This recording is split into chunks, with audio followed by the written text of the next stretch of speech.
High বন্ধুরা, আজকে আলোচনা করব টাইপিং টেস্ট নিয়ে। তোমরা অনেকেই কমেন্ট করেছো রেলের টাইপিং টেস্ট নিয়ে ভিডিও বানানোর জন্য। তো চলো আজকে বিস্তারিত আলোচনা করব কীভাবে তোমরা টাইপিং টেস্ট প্র্যাকটিস করবে বা রেলের টাইপিং টেস্টের পদ্ধতিটা কেমন। তো প্রথমে বলি, যদি তোমরা না জেনে থাকো যে কোন কোন পোস্টের জন্য টাইপিং টেস্ট আছে আর কোন কোন পোস্টের টাইপিং টেস্ট নেই, তাহলে আগে তোমাদের সেগুলো জানতে হবে। আমি এই নিয়ে অলরেডি ডিটেলসে ভিডিও দিয়েছি, যদি না দেখে থাকো তাহলে আমি ডিসক্রিপশনে লিঙ্ক দিয়ে রাখছি। লেভেল 2, লেভেল 3, লেভেল 5, লেভেল 6 সমস্ত লেভেলের নিয়ে ভিডিও বানানো আছে, আমি লিঙ্ক দিচ্ছি, সেগুলো দেখে নিও, তাহলে বুঝতে পারবে কোন কোন পোস্টের জন্য টাইপিং টেস্ট রয়েছে। এখন আসি রেলের টাইপিং টেস্টের ধরন বা পদ্ধতি কেমন। তো টাইপিং টেস্ট অবভিয়াসলি কম্পিউটারে হয়ে থাকবে সিবিটিতে, এবং সেটা হার্ড কপি নয়, এটা সফট কপিটা হবে। সফট কপি হার্ড কপি কি? হার্ড কপি মানে তোমাকে একটা পেপার দেবে যেটা দেখে তোমাকে টাইপিং করতে হবে, আর সফট কপি মানে তোমার স্ক্রিনেই থাকবে, তোমাকে দেখে দেখে সেখানে টাইপিং করতে হবে। তো রেলের যেটা টাইপিংটা হবে সেটা সফট কপি, অর্থাৎ স্ক্রিনে তোমার ওয়ার্ডগুলো থাকবে, সেটা দেখে দেখে তোমাকে টাইপিং করতে হবে।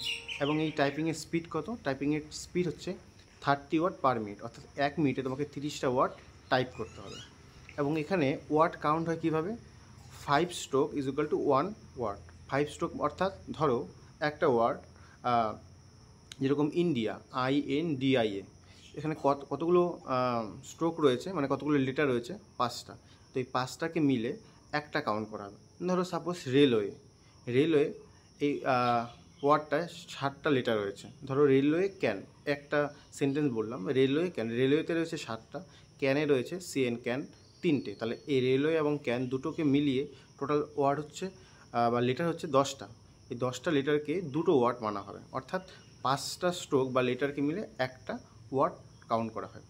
তো সেই হিসেবে 1 মিনিটে 30টা ওয়ার্ড, অর্থাৎ 150টা স্ট্রোক, অর্থাৎ 10 মিনিটে তোমাকে 1500 স্ট্রোক টাইপ করতে হবে। এই যে 1500 স্ট্রোক, তাকে যদি 5 দিয়ে ডিভাইড করা, অর্থাৎ 300 ওয়াট টোটাল 10 মিনিট, অর্থাৎ 30 ওয়াট পার মিনিট, এটা হচ্ছে তোমার স্পিড। কিন্তু এই যে 30 ওয়াট পার মিনিট, এখানে একটু বিষয় রয়েছে যেটা অন্যান্য টাইপিং টেস্টের থেকে আলাদা। সেটা কি?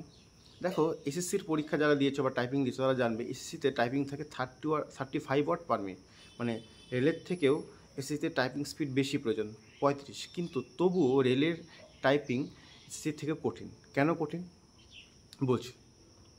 দেখো, রেলের টাইপিংয়ে তোমরা ব্যাক পেজ ইউজ করতে পারবে না, অর্থাৎ কোনো একটা ভুল করলেও সেটা ব্যাক পেজ ইউজ করে সেটাকে ঠিক করতে পারবে না, প্রথম শর্ত এটা। এবং দ্বিতীয়ত, রেলের টাইপিংয়ে যদি ভুল করো একটা, তার জন্য 10টা ওয়ার্ড কেটে নেওয়া হয়। সেটা কি? সেটা একটু ডিটেলসে বলছি তোমাদের সাথে।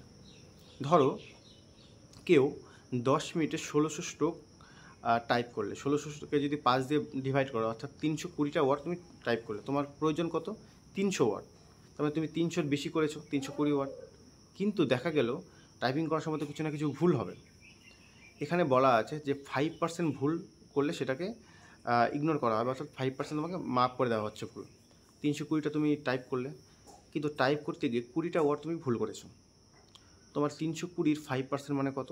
16টা ওয়ার্ড। অর্থাৎ 16টা ওয়ার্ড যদি তুমি ভুল করো সেটাকে ধরা হবে না। কিন্তু তুমি ভুল করেছো কতগুলো? 320টা টাইপ করতে গিয়ে 20টা। তার মানে তোমার মাপ করা হবে কত, বা ছাড় দেওয়া হবে কতগুলো? 16টা। তাহলে 16টা ছাড় দেওয়া হলো। তার বেশি তুমি কতগুলো ভুল করেছো? তাহলে 20 থেকে 16 বাদ দাও, 4টে তুমি আরও এক্সট্রা ভুল করেছো। এই যে এক্সট্রা ভুলগুলো করলে, একটা ওয়ার্ড ভুল করার জন্য তোমাকে 10টা ওয়ার্ড তোমার কেটে নেওয়া হবে, অর্থাৎ 4টে ভুল করার জন্য তোমার 40টা কাটা হবে। তো তোমার টোটাল ওয়ার্ড ছিল কত? 320। তুমি সেখানে থেকে 4টের জন্য 40টা কাটলে হয়ে যাবে 280, কিন্তু তোমার প্রয়োজন কত? মিনিমাম 300। তাহলে তুমি টাইপিংয়ে ফেল করে গেলে। অর্থাৎ এখানে স্পিডের থেকেও অ্যাকুরেসিটা অনেক বেশি গুরুত্বপূর্ণ। ধরো তুমি ওয়ার্ড 40 করছো স্পিড, কিন্তু তোমার অ্যাকুরেসি কম, তুমি ভুল করে ফেলছো, তাহলে কিন্তু হবে না। তুমি স্পিড আস্তে আস্তে করো, কিন্তু তোমার ভুল করা যাবে না। একটা ভুল করলে 10টা কেটে নেবে। এটা হচ্ছে সব থেকে বড় পয়েন্ট, টার্নিং পয়েন্ট, যার কারণে রেলের টাইপিংয়ে প্রচুর পরিমাণে শিক্ষার্থীরা বা চাকরি প্রার্থীরা ফেল করে, কারণ কি এখানে অ্যাকুরেসি মেনটেন করতে হয়। আমার কথা যদি বলি, আমি রেলের টাইপিংয়ের জন্য 1 থেকে 1.5 মাস প্র্যাকটিস করেছিলাম, কিন্তু রেলের টাইপিংয়ের আগে আমি ক্লার্কশিপ টাইপিং পাস করেছিলাম এবং এসএসসি সিএসসিতে টাইপিং দিয়েছিলাম, যার কারণে আমার টাইপিং মোটামুটি ছিল। আমি শুধু প্র্যাকটিস করেছি, মোটামুটি আমার 38 কি 39 ওয়ার্ড পার মিনিট আমার স্পিড এসেছিলো উইথ অ্যাকুরেসি। কিন্তু যারা পরবর্তীতে টাইপিং প্র্যাকটিস করবে, অনেকে বলে যে এখন থেকেই প্র্যাকটিস করবে কিনা, তাদের জন্য আমি বলবো যদি কেউ CBT2 দেওয়ার পরে টাইপিং প্র্যাকটিস স্টার্ট করো তবুও সে টাইপিং পাস করে যাবে। কেন কি CBT2 দেওয়ার পরে তুমি যদি প্র্যাকটিস স্টার্ট করে দাও, তারপরে রেজাল্ট দেবে, তারপরে টাইপিং টেস্টের জন্য ডাকবে, মোটামুটি 3 থেকে 4 মাস পাওয়া যায়। আর কেউ ধরো যে কোনো দিন জীবনে টাইপিংও করোনি, সে যদি স্টার্ট করো 3 মাস প্র্যাকটিস করো, প্রতিদিন এক থেকে 1.5 ঘন্টা বা 2 ঘন্টা করে প্র্যাকটিস করো, তাহলে সে টাইপ ক্লিয়ার করে যাবে। কিন্তু রেগুলার তোমাকে 2 ঘন্টা করে প্র্যাকটিস করতে হবে। তো যার কারণে এখন থেকে যারা টেনশন নিচ্ছে যে টাইপিং এখন থেকে প্র্যাকটিস করবে কিনা, তাদের বলবো এখন থেকে টাইপিং প্র্যাকটিস করার দরকার নেই। এখন তোমার লক্ষ্য হচ্ছে CBT1 পাস করা, CBT2 পাস করা। CBT1 দিয়েও তুমি প্র্যাকটিস স্টার্ট করতে পারো, অথবা CBT2 পরীক্ষা দিয়ে তার পরের দিন থেকে যদি তুমি প্র্যাকটিস স্টার্ট করে দাও, এমনিতেই তুমি পাস করে যাবে। এটা বলবো যে টাইপিংটা একটু কঠিন, তবে হ্যাঁ অসম্ভব কিছু নয়। তুমি যদি রেগুলার 2 ঘন্টা প্র্যাকটিস করো 2 থেকে 3 মাস, তাহলে তুমি টাইপিং পাস করে যাবে। আগেই বললাম এখানে অ্যাকুরেসিটা মেনটেন করতে হবে। আর অনেকে যারা প্রশ্ন করেছিলে কীভাবে টাইপিং প্র্যাকটিস করবে, এর জন্য বেশ কিছু ওয়েবসাইট আছে, সেগুলো আমি পরে ডিটেলসে বলবো। এখন এত কিছু ডিটেলস আমি বলতে চাইছি না। যখন পরীক্ষা তোমরা দেবে, CBT1 পার হয়ে যাবে, তখন আমি তোমাদের ডিটেলসে বলবো। তো আমি যেভাবে প্র্যাকটিস করেছিলাম, আমার কাছে কম্পিউটার ছিল না বা ল্যাপটপ ছিল না, আমি এক ফ্রেন্ডের ল্যাপটপ নিয়ে এসে বাড়িতে কিবোর্ড দিয়ে সেটাতে প্র্যাকটিস করেছি। ইভেন আমার মোবাইলে OTG কেবল লাগিয়েও আমি প্র্যাকটিস করেছি। তো যদি তোমার শেখার ইচ্ছা থাকে এবং অদম্য জেদ থাকে, তাহলে তুমি যে কোনোভাবে প্র্যাকটিস করে নিতে পারবে, তোমাকে কেউ আটকাতে পারবে না। এই ছিল রিলেট টাইপিং। তো রিলেট টাইপিংয়ে একটা জিনিস মনে রাখবে, সেখানে অ্যাকুরেসিটা খুব ইম্পর্টেন্ট। অ্যাকুরেসি মেনটেন যারা করতে পারবে তারাই পাস করতে পারবে, শুধু স্পিড হলে হয় না। কেন কি একটা মিস্টেকের জন্য যেখানে 10টা কেড়ে নেওয়া হচ্ছে, সেখানে তুমি যদি অ্যাকুরেসি মেনটেন করতে না পারো, তুমি কিন্তু কোনোভাবে পাস করতে পারবে না।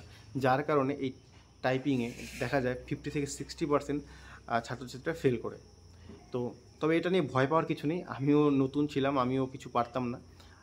তো 2 থেকে 3 মাস প্র্যাকটিস করলে হয়ে যায়। আর হাত সেটিং করা কিছু বিষয়গুলো আছে, সেগুলো আমি পরবর্তীতে বলে দেবো। এখনই এগুলো নিয়ে যদি মাথা ঘামাও, তাহলে হয়তো দেখবে যে টাইপিং অবধি পৌঁছতেই পারবে না, CBT1 CBT2তে ফেল করে যাবে। তো তোমরা যারা কমেন্ট করেছিলে, জাস্ট খালি তোমাদের জানানোর জন্য এই তথ্যগুলো দিয়ে রাখলাম। তোমরা এখন ভালো মতো CBT1 CBT2-র জন্য প্রিপারেশন নাও। যখন টাইপিংয়ের প্রয়োজন হবে, যখন থেকে তোমাদের প্র্যাকটিস নেওয়ার প্রয়োজন হবে, তখন আমি অবশ্যই ভিডিও করে কোন ওয়েবসাইট থেকে কোথা থেকে প্র্যাকটিস করবে, কীভাবে প্র্যাকটিস করবে, কীভাবে আঙুল সেট করবে, সমস্ত কিছু তোমাদের আমি ডিটেলস বলে দেবো। এই ছিল টাইপিং রিলেটেড ভিডিও। দেখা হচ্ছে তোমাদের সাথে পরের ভিডিওতে।